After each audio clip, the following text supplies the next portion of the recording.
the first generation. The timeline is 1940s to 1950s. In the first generation, the computers are very large, very huge in size, very huge, and they produce a lot of heat. They produces, and the speed is very slow and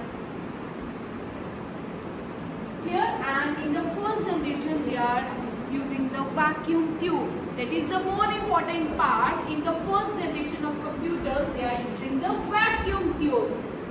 Which tubes they are using? Vacuum tubes. And in which year, in which timelines? The first 1940s to 1950s. Is it clear to you? Now we will move on to second generation. The second generation is in 1950s to 1960s. Fine. And in the second generation, the vacuum tubes are removed and the transistors are used. Fine.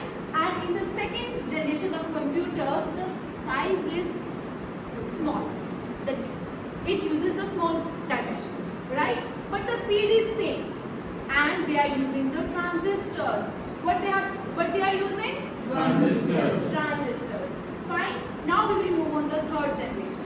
The third generation they are using at the place of the transistor, they are using the integrated circuits. Which circuits they are using? Integrated circuits. And this generation is introduced in 1950s to 1960s. Fine. And in this generation of computers, the speed is improved. And they also introduced the CPU, that is called Central Processing Unit, and they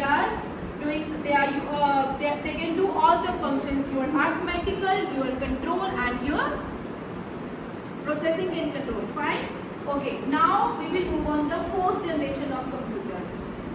The fourth generation of computers are the present generation of computers. Fine.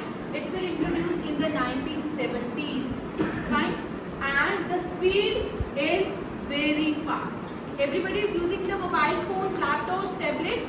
This generation is the present generation. Is it clear? Now we will move on the next generation, that is fifth generation. Everybody knows about what is AI? Yeah. Now in the fifth generation, we are using the robots. So what is the use of robots? Robots are almost behaving like the humans. Fine. So she's our robot. That's all.